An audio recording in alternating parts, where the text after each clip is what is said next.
Hello भाइयों, तो आज हम लोग बात करने वाले हैं मैंने अपनी डिज़ायर एलडीआई क्यों बेच दी और मुझे उसका क्या प्राइस मिला, हमारा पूरा रीज़न क्या था। जो कि मैंने पहले बोला था हम लोग गाड़ी लंबा रखेंगे, लेकिन मुझे उसको कुछ टाइम यूज़ करके ही बेचना पड़ गया, जिसमें हमारा गाड़ी का जो वैल्यू डिप्रिशिएट हुआ वो लॉस की तरह गया। क्योंकि अगर लंबा रखता तो वो लॉस मुझे नहीं होता, उतना मैं यूज कर चुका होता जितना मैंने गाड़ी में लगाया। बाकी इन सारी चीज़ों को मैं पॉइंट टू पॉइंट आप लोग को बता देता हूँ और हम लोग बहुत ही जल्दी सारा चीज़ कवर कर लेंगे पॉइंट टू पॉइंट बात करके। तो मेरा सबसे पहला रीज़न था गाड़ी को सेल करने का कि गाड़ी बहुत ज़्यादा चली हुई थी, और ये बात मुझे बाद में पता चली। इसका मिसकंसेप्शन कैसे हुआ था मैं आप लोग को ये क्लियर कर देता हूँ। गाड़ी जब मुझे मिली तो गाड़ी 53,000 के करीब पे चला हुआ था, अकॉर्डिंग टू मीटर जो उसका था वो।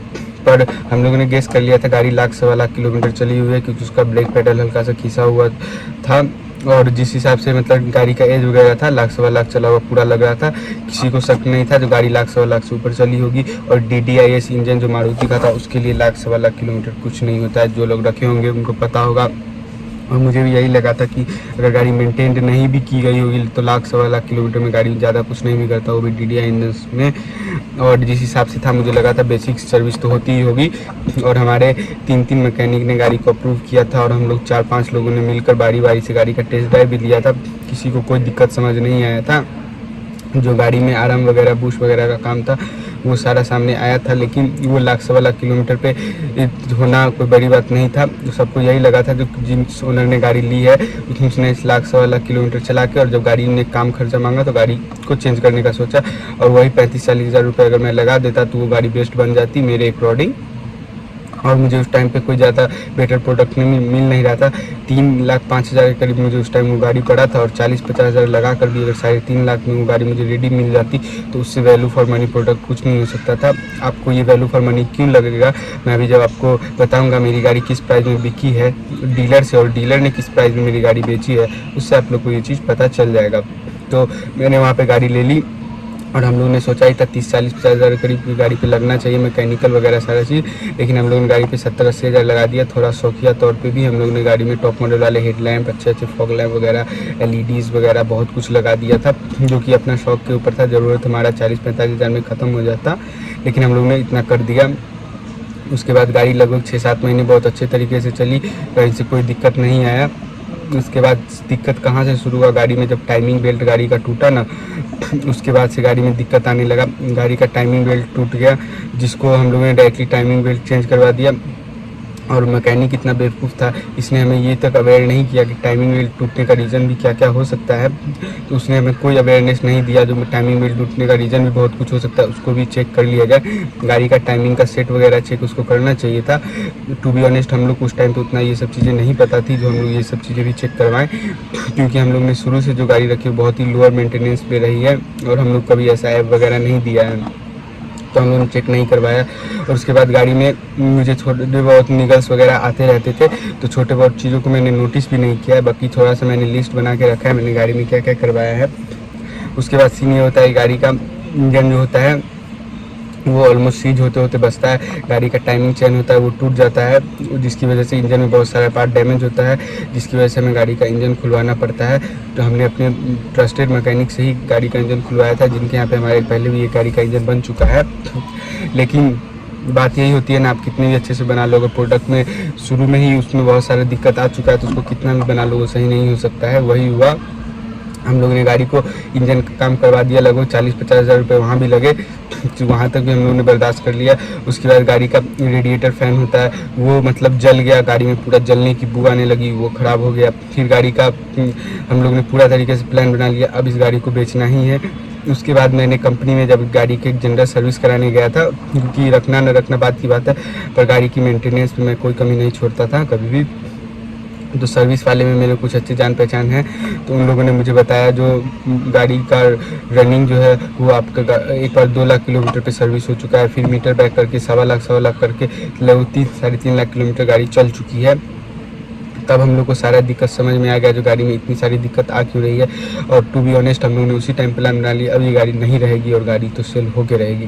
क्योंकि और सर्विस वगैरह कराना मुझे इसलिए भी ज़रूरी पड़ता था क्योंकि मेरा गाड़ी रेगुलर रनिंग में रहता था, भले ही कम किलोमीटर्स का रहता था पर लगभग गाड़ी निकलता ही था और जाता ही था रोज़ाने, इधर न उधर कहीं न कहीं रनिंग में रहता ही था। जिस वजह से हम लोग को गाड़ी थोड़ी चाहिए भी थी, तो ऐसी चाहिए थी नहीं जो जल्दी से मतलब मैं इसको सेल करूँ नहीं मुझे मिल जाए। इस वजह से हम लोग को ऐसा कस्टमर खोजना था जिसमें ज़्यादा कुछ इधर उधर वाला लफड़ा ना लगे, जो अभी लेंगे लोन कराएंगे ये करेंगे वो करेंगे वाला हम लोग कस्टमर खोजने पे लग गए।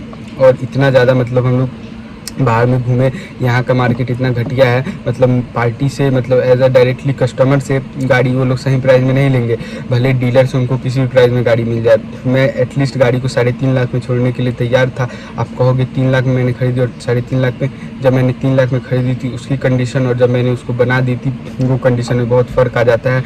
और जो बात रहा 3.5 लाख किलोमीटर चलने का, वो अंदर की बात थी, देखने दिखाने पे गाड़ी का वैल्यू अच्छा खासा मुझे मिल जाता, लेकिन वही था ना, कोई अच्छा वैल्यू लगा ही नहीं रहा था। इसी वजह से मैंने सोचा गाड़ी एक्सचेंज में दे देंगे। और मैंने ये बात ठान ली थी, अगर मैं पार्टी को दूंगा तो डीलर वाले रेट में नहीं दूंगा, उसको मैं दूंगा तो पार्टी वाले रेट में 3.5 लाख में। और अगर कोई डीलर वगैरह मिलता है उसमें जो 3.25 के करीब भी मिल जाता तो चलता।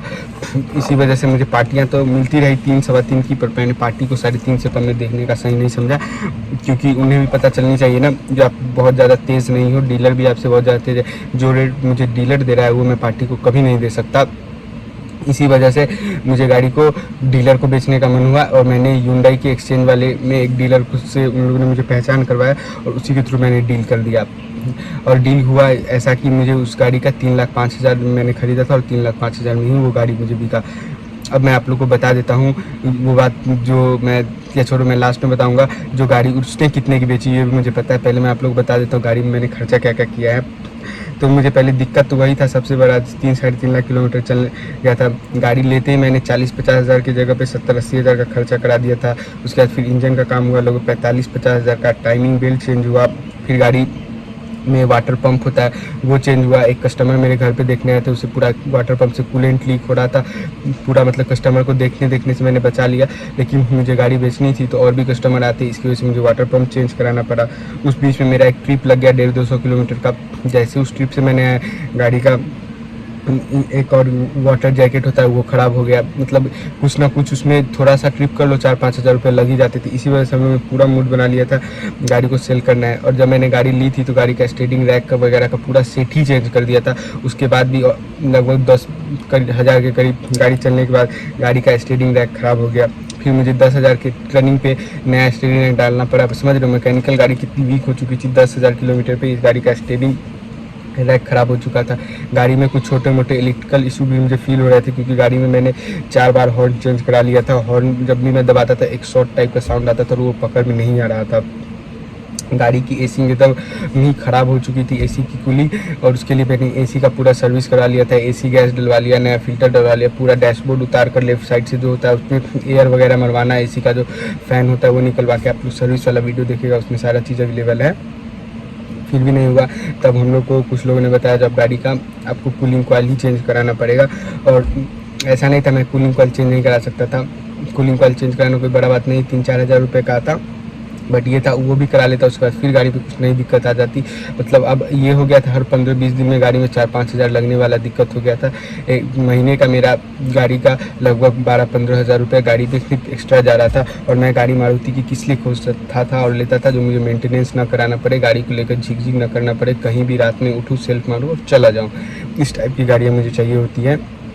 तो ये सारी इतनी प्रॉब्लम्स आ गई थी ना, लगभग 1.5 साल में हम लोग ने गाड़ी में 1.5 से 2.25 लाख रुपए लगा दिए। ये सारी तो मोटी मोटी चीज़ें हैं जो मैंने लिख कर यहाँ पे रखी है, आप लोग देखिए, ये सारी चीज़ मोटी मोटी है। बाकी ऐसे जो छोटे मोटे खर्चे हैं वो तो हम लोग ने जोड़े ही नहीं, इतना सारा मतलब प्रॉब्लम्स आते रहा, कभी गाड़ी में कुछ हो जाता कभी कुछ हो जाता। तो इसी वजह से हम लोग को सेफ डिसीजन यही लगा, जो अभी तक हम लोग को गाड़ी में 1.5-2 लाख जो अपना लगाए हैं वो लॉस हुआ, चलो लेकिन इस प्राइस में मिल जाना वो भी मतलब इस प्राइस में अभी गाड़ी को मिल रहा है वो भी बहुत है। क्योंकि आप मानोगे नहीं, मारुति वालों ने इस गाड़ी का एक बार 1,30,000 भी लगाया था, मतलब इतना बुरा तो मैं नहीं बेच सकता था। बट ऐसे मुझे जितने भी एक्सचेंज वाले थे ना नए कार वाले, वो 2.5 लाख से ऊपर नहीं दे रहे थे कोई भी। इसी वजह से मैंने थोड़ा सा अपने से ही गाड़ी को बेचने का प्लान बनाया और इसी वजह से मैं खोजते रहा और मुझे जाकर थोड़ी बहुत ही अच्छी डील मिली ह्युंडई की तरफ से। लेकिन पहले मुझे टाटा की तरफ से अच्छा डील मिला, जो गाड़ी का एक्सचेंज वैल्यू अच्छा दे रहे थे। बट एज अ कस्टमर मुझे टाटा के प्रोडक्ट्स पे और सर्विस पे बिल्कुल भरोसा नहीं है। टाटा के ही जो लोन वाले आए थे मेरे घर पे, मैंने गाड़ी बुक करा दी थी पंच टाटा की, लेकिन उनके लोन वाले नहीं आकर ऐसा बात मतलब अवेयरनेस कराया। जो अभी गाड़ी बेच रहे हैं ना वो लोग तो आपको ऐसे बात कर रहे हैं, बाकी जब आप गाड़ी ले लीजिएगा तब देखिएगा क्या सर्विस मिलता है, और भी डरा दिए। जब बाद में हम लोग ने ये कोटेशन भेजा Hyundai वाले ने, इन लोग ऐसा वैल्यू दे रहे हो और आप अच्छा वैल्यू नहीं दे रहे हो, तो इन लोगों ने मेरी गाड़ी का भी वैल्यू दे दिया 3,05,000। और हम लोग को शुरू से Hyundai का एक्स्ट्रा ही लेना था, तो इसी के लिए वहाँ भी मेरा अच्छा वैल्यू मिल गया।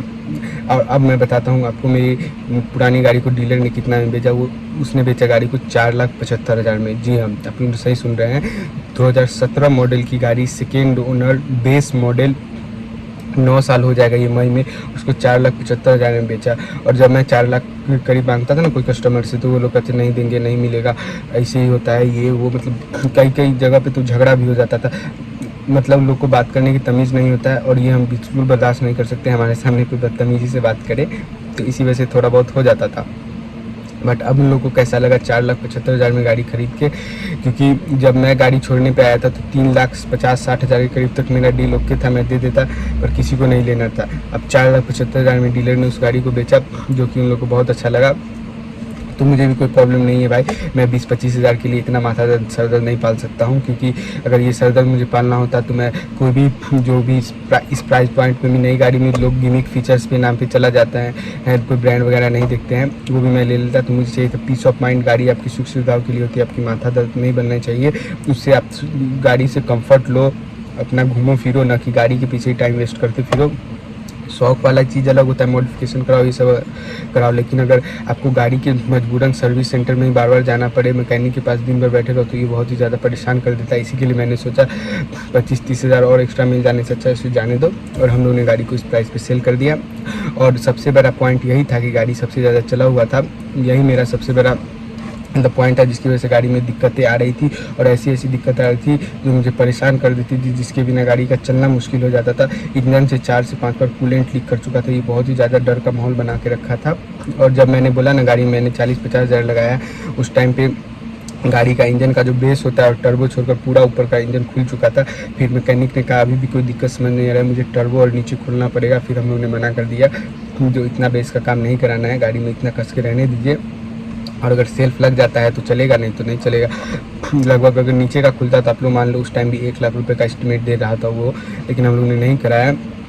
और हम उसी टाइम से इनडायरेक्ट वे से सोच रहे थे तो अब गाड़ी निकाल देंगे, मतलब फिक्स नहीं होते, अगर इतना पे ठीक नहीं हुआ तो वही हुआ, गाड़ी उसके बाद भी ठीक नहीं हुआ, और हमारा वो 50,000 रुपये वहाँ भी सेफ डिसीजन बच गया, क्योंकि वहाँ इंजन से गाड़ी कंप्लीट हो जाती, फिर भी और भी छोटी मोटी चीज़ों में जो निगल्स आ रही थी वो होते ही रह जाती। तो इसीलिए मैंने सेफ डिसीजन यही समझा, जो अब मुझे पुरानी गाड़ियों के पीछे नहीं भागना चाहिए, नई गाड़ी लेकर अपना पीस ऑफ माइंड रहो।